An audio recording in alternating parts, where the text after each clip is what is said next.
Nevoja për dokumentacion civil shtohet gjatë verës për shkak të numrit të madh të mërgjimtarëve. E në komunën e Gjakovës, në këtë kohë zgjatej orari i punës së administratës, praktikë që nuk do të ndodhë si vjet, sepse na tregoi drejtori i administratës në Gjakovë, Zeq Tahiraj. Si vjet jo, nuk është parashikuar të zgjatet orari për shkak që i kemi shtin funksion 3 kioska digjitale që janë të vendosura. Njëra që është sa për informim të qytetarëve është të vendosur në kuvendin komunal të dera hymjes, një është të qerdhja e fëmijëve përballë banesat e solidaritetit dhe njëra është afër policisë, ku mundën qytetarët të kryejnë shërbimet në çdo kohë të caktuar.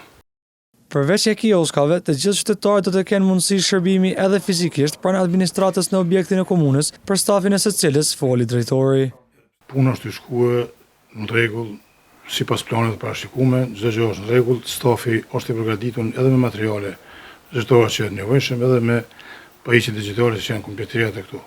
Do të thotë që puna është stabile dhe është duke shkuar sipas numrave të caktuara. Kiosqet elektronike kanë qenë që një kohë jashtë funksionit, por tani janë rikthyer në gjendje të rregullt dhe ofrojnë shërbime për pajisje me dokumente civile, duke shmangur pritjet në sportelet e administratës komunale.